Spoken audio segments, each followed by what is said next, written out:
क्या आपको भी कभी अचानक से डर महसूस हुआ है, लेकिन ये डर नॉर्मल था या किसी फोबिया का संकेत? आज हम समझेंगे फियर और फोबिया में फर्क और कैसे ये आपके दिमाग को कंट्रोल कर सकते हैं। Fear versus phobia, part 1। Fear क्या है? फियर एक प्राचीन रक्षा तंत्र। क्या आपने कभी अचानक से अंधेरे में किसी अनजान आवाज को सुना और आपका दिल जोर जोर से धड़कने लगा? या फिर जब आप किसी ऊंचाई वाली जगह पर खड़े होते हैं तो अंदर एक अजीब सी घबराहट महसूस होती है? यही है फियर, यानी डर। डर हमारे दिमाग का सबसे पुराना और सबसे तेज डिफेंस मैकेनिज्म है। जब भी हमें खतरा महसूस होता है, हमारा दिमाग फाइट या फ्लाइट मोड में चला जाता है। यह एक ऑटोमेटिक न्यूरोलॉजिकल प्रक्रिया है जो हजारों सालों से हमारे अंदर विकसित हुई है ताकि हम खतरों से बच सके। हमारा दिमाग दो तरह से डर को प्रोसेस करता है। फास्ट पाथ, बिना सोचे समझे तुरंत प्रतिक्रिया। स्लो पाथ, सोच समझकर डर को प्रोसेस करना। फास्ट पाथ, जब आप अंधेरे में चलते हुए अचानक से एक झाड़ी हिलती हुई देखते हैं तो बिना सोचे समझे आपका दिल तेज धड़कने लगता है, सांसें तेज हो जाती है और शरीर अलर्ट हो जाता है। यह इसलिए होता है क्योंकि दिमाग का अमिग्डाला नाम का हिस्सा सीधा खतरे का सिग्नल भेज देता है और शरीर को बिना सोच विचार सीधे एक्शन लेने के लिए तैयार कर देता है। एग्जाम्पल, जंगल में किसी जानवर की झलक मिलते ही भाग जाना। अचानक किसी हॉरर मूवी में तेज साउंड आने पर चौंक जाना। स्लो पाथ, सोच समझकर रिएक्ट करना। फास्ट पाथ के उलट स्लो पाथ में दिमाग का प्रीफ्रंटल कॉर्टेक्स एक्टिव हो जाता है और खतरे का सही से विश्लेषण करता है। यह चेक करता है कि जो डर हम महसूस कर रहे हैं क्या वो असली है या सिर्फ हमारा वहम। एग्जाम्पल, झाड़ी हिलने पर तुरंत डर लगना यह फास्ट पाथ है, लेकिन फिर ध्यान से देखने पर समझ आना कि वो सिर्फ हवा थी, ये स्लो पाथ है। किसी ऊंची इमारत पर खड़े होकर घबराहट महसूस करना, लेकिन खुद को समझाना कि रेलिंग मजबूत है और आप सुरक्षित हैं। फियर के वैज्ञानिक कारण, फियर पूरी तरह से हमारे दिमाग और शरीर की बायोलॉजिकल और साइकोलॉजिकल प्रक्रिया का हिस्सा है।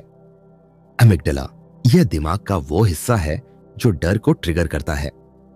हाइपोथैलेमस, यह शरीर को हार्मोनल और फिजिकल प्रतिक्रिया देने का सिग्नल देता है। एड्रेनलिन सर्ज, डर लगने पर शरीर में एड्रेनलिन हार्मोन रिलीज होता है जिससे हार्ट बीट तेज होती है और शरीर अलर्ट मोड में आ जाता है। फियर के प्रकार: 1. इन्नेट फियर, जन्मजात डर जैसे ऊंचाई, तेज आवाज या अचानक खतरा। 2. लर्न्ड फियर, सीखा हुआ डर जैसे बचपन में कुत्ते ने काटा हो तो बड़े होकर भी कुत्तों से डर लगना। 3. सोशल फियर, सामाजिक डर जैसे स्टेज पर जाने से घबराहट होना। 4.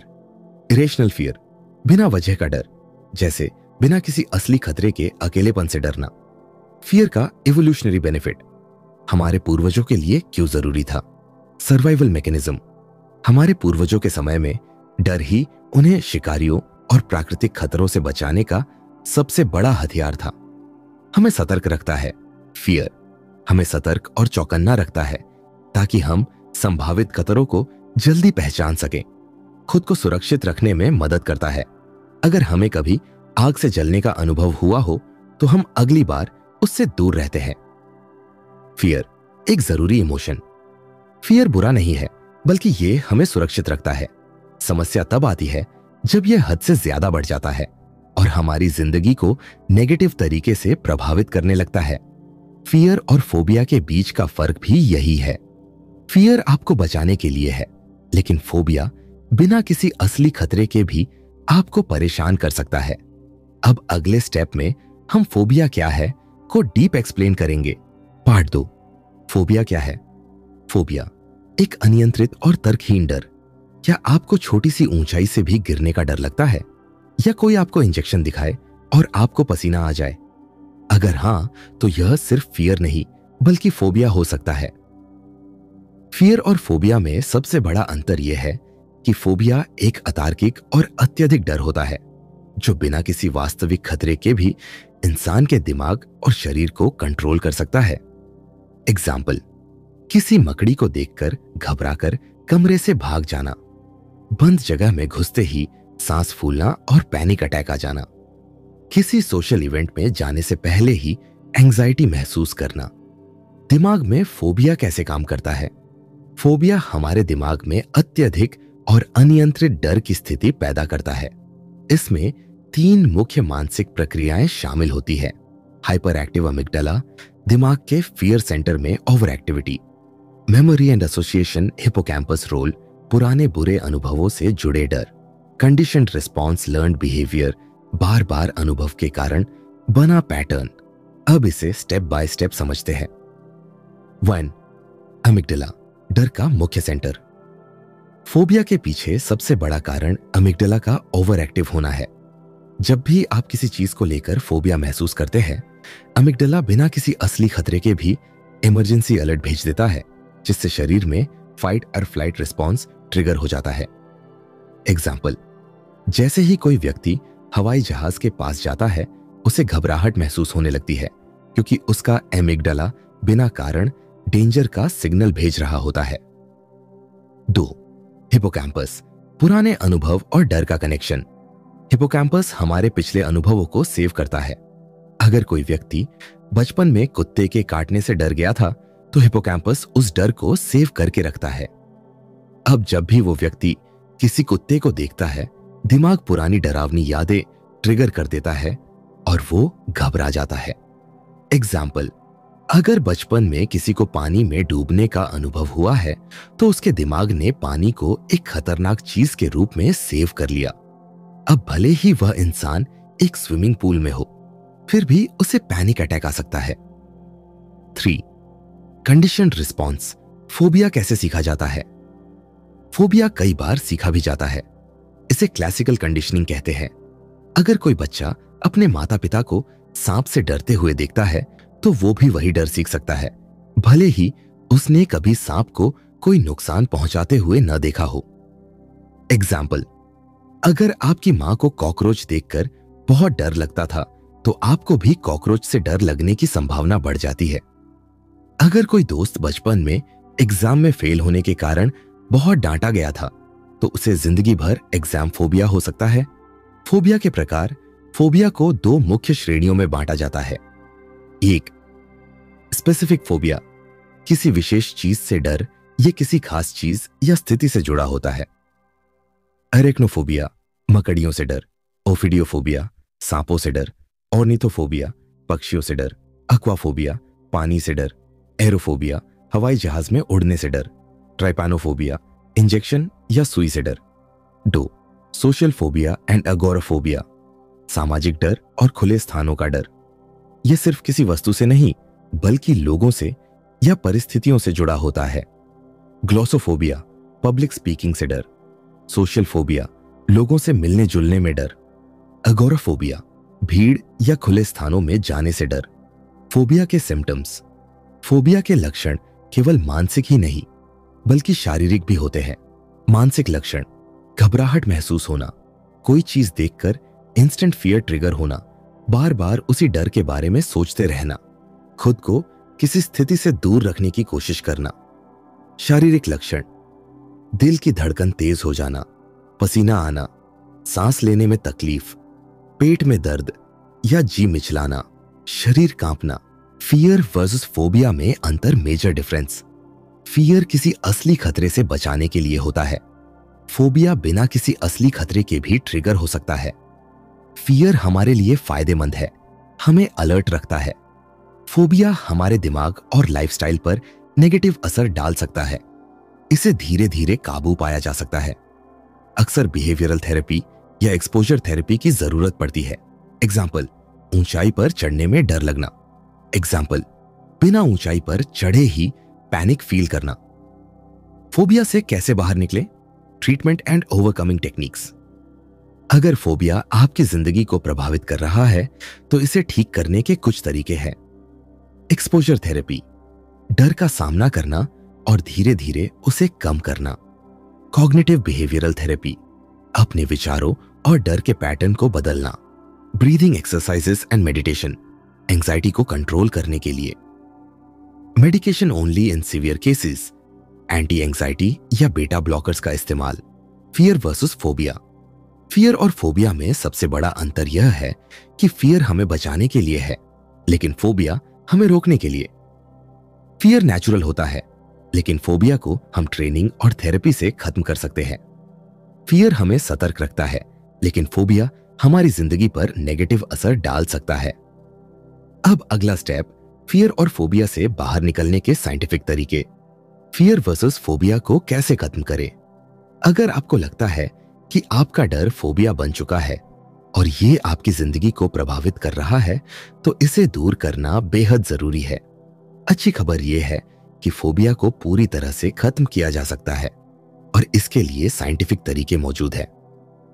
अब हम हर एक साइंटिफिक टेक्निक को डीप में समझेंगे। एक, एक्सपोजर थेरेपी, डर को फेस करने की साइंटिफिक थेरेपी। एक्सपोजर थेरेपी का मतलब है डर का सामना करना, लेकिन धीरे धीरे और कंट्रोल्ड तरीके से। यह साइकोलॉजिकल थेरेपी सबसे ज्यादा स्पेसिफिक फोबियाज को खत्म करने में इस्तेमाल होती है। ये कैसे काम करती है? मान लीजिए किसी को ऊंचाई से डर लगता है। पहले उसे नीची ऊंचाई पर खड़ा किया जाएगा, फिर धीरे धीरे ऊंचाई बढ़ाई जाएगी, पहले छत, फिर पहाड़ी, फिर स्काई वॉक। इससे दिमाग को सिखाया जाता है कि ऊंचाई में असली खतरा नहीं है। एक्सपोजर थेरेपी से दिमाग नए अनुभव को स्वीकार करता है और डर धीरे धीरे खत्म होने लगता है। इसे सिस्टमैटिक डिसेंसिटाइजेशन भी कहा जाता है। साइंटिफिक प्रूफ, एक्सपोजर थेरेपी 90% से ज्यादा फोबिया केस में काम करती है। दो, कॉग्निटिव बिहेवियरल थेरेपी सीबीटी, दिमाग को दोबारा प्रोग्राम करना। सीबीटी एक साइंटिफिक प्रोसेस है जिसमें नकारात्मक विचारों को तर्कसंगत लॉजिकल बनाया जाता है। यह सोशल फोबिया, एगोराफोबिया और एक्सट्रीम एंजाइटी के लिए सबसे प्रभावी तरीका माना जाता है। यह कैसे काम करती है? हमारा दिमाग कई बार बिना तर्क के डर पैदा कर देता है। उदाहरण के लिए, कोई सोच सकता है कि अगर मैं स्टेज पर गया तो सब मेरा मजाक उड़ाएंगे, या अगर मैं लिफ्ट में गया तो मैं फंस जाऊंगा और मर जाऊंगा। सीबीटी के जरिए इन गलत विश्वासों को सही किया जाता है। मरीज को यह सिखाया जाता है कि उसका डर तर्कसंगत नहीं है और वह असल में खतरे में नहीं है। साइंटिफिक प्रूफ, रिसर्च के अनुसार सीबीटी का 75% से ज्यादा एनजीओसी और फोबिया पेशेंट्स पर पॉजिटिव असर पड़ता है। इसमें माइंड रिप्रोग्रामिंग टेक्निक्स का इस्तेमाल होता है, जिससे ब्रेन पुरानी सोच बदलकर नई सोच अपनाता है। 3, ब्रीदिंग एक्सरसाइजेस एंड मेडिटेशन, सांस लेने की तकनीक और ध्यान। ब्रीदिंग एक्सरसाइजेस और मेडिटेशन एंजाइटी और फोबिया को कंट्रोल करने में सबसे प्रभावी माने जाते हैं। जब हमें डर लगता है तो हमारा सांस लेने का पैटर्न बिगड़ जाता है, जिससे घबराहट और बढ़ जाती है। यह कैसे काम करता है? 1, डीप ब्रीदिंग, जब भी डर लगे तो धीरे धीरे गहरी सांस लें और छोड़ें। 4 सेकंड तक सांस लें, इसे 7 सेकंड रोकें और 8 सेकंड में छोड़ें। इससे शरीर का फाइट और फ्लाइट रिस्पॉन्स शांत हो जाता है और डर कम होने लगता है। दूसरा, मेडिटेशन एंड माइंडफुलनेस, मेडिटेशन करने से दिमाग शांत होता है और डर से लड़ने की शक्ति मिलती है। इससे ब्रेन को नेगेटिव थॉट्स हटाकर प्रेजेंट मोमेंट पर फोकस करना सिखाया जाता है। साइंटिफिक प्रूफ, हार्वर्ड यूनिवर्सिटी की स्टडी के अनुसार डेली मेडिटेशन और ब्रीदिंग एक्सरसाइजेस करने से एंजाइटी और फोबिया 60% तक कम हो सकते हैं। 4, ग्रेजुअल डिसेंसिटाइजेशन, धीरे धीरे डर को खत्म करना। ग्रेजुअल डिसेंसिटाइजेशन का मतलब है अपने डर को छोटे छोटे स्टेप्स में फेस करना। यह एक्सपोजर थेरेपी से जुड़ी टेक्निक है, लेकिन इसमें एक सिस्टमेटिक अप्रोच होता है। यह कैसे काम करता है? स्टेप 1, सबसे पहले अपने फोबिया की लिस्ट बनाइए। स्टेप 2, फिर सबसे कम डराने वाली चीज से शुरू करें। स्टेप 3, जैसे जैसे आप आगे बढ़ते हैं, आपका दिमाग नए अनुभवों के लिए तैयार होने लगता है। एग्जाम्पल, अगर किसी को हाइट फोबिया है, सबसे पहले 2-3 फीट ऊंचाई पर जाए, फिर 5 फीट, फिर 10 फीट, फिर 15 फीट। कुछ हफ्तों में व्यक्ति पूरी तरह से ऊंचाई पर सहज महसूस करने लगता है। इस टेक्निक से दिमाग धीरे धीरे नए अनुभव को अपनाने लगता है और फोबिया कम हो जाता है। साइंटिफिक प्रूफ, स्टैनफोर्ड यूनिवर्सिटी की रिसर्च के मुताबिक ग्रेजुअल डिसेंसिटाइजेशन से 85% से ज्यादा लोगों के फोबिया पूरी तरह से खत्म हो गए। पांचवा, पेशेवर थेरेपी जब फोबिया बहुत ज्यादा बढ़ जाए। अगर फोबिया बहुत ज्यादा गंभीर है और आपकी लाइफ को बुरी तरह से प्रभावित कर रहा है तो प्रोफेशनल हेल्प लेना जरूरी है। एक साइकोलॉजिस्ट या थेरेपिस्ट आपके फोबिया की जड़ को समझकर सही इलाज कर सकते हैं।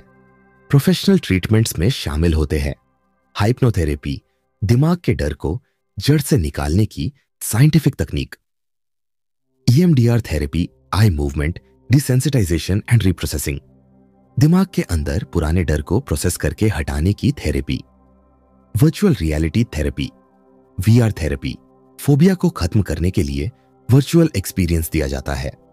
Scientific proof, American psychological association के अनुसार इस थेरेपी से 70 से 80% फोबिया पेशेंट्स पूरी तरह ठीक हो जाते हैं। फियर वर्सेस फोबिया को खत्म करने का सही तरीका। फोबिया को पूरी तरह खत्म किया जा सकता है, बस सही साइंटिफिक टेक्निक अपनानी होगी। एक्सपोजर थेरेपी और CBT सबसे प्रभावी तरीके हैं। ब्रीदिंग एक्सरसाइजेस और मेडिटेशन से एंजाइटी को कंट्रोल किया जा सकता है। अगर डर ज्यादा गंभीर हो तो प्रोफेशनल थेरेपी जरूरी है। याद रखें, फोबिया असल में हमारे दिमाग का एक पैटर्न होता है जिसे बदला जा सकता है। तो अगर आपके पास कोई डर है तो उसे फेस करें और अपनी लाइफ को कंट्रोल करें। अगर आपको फियर वर्सेस फोबिया के बारे में यह वीडियो पसंद आई तो लाइक करें ताकि हमें पता चले कि आपको ऐसे टॉपिक्स पसंद है। कमेंट करें, क्या आपको भी किसी चीज का फोबिया है? चैनल को सब्सक्राइब करें और बेल आइकॉन दबाएं ताकि आपको ऐसी इंफॉर्मेटिव वीडियोस मिलती रहे। मिलते हैं अगली वीडियो में जहां हम आपके दिमाग और साइकोलॉजी से जुड़े और भी रहस्यों को सुलझाएंगे। Stay curious, keep learning. This is Brain Bites.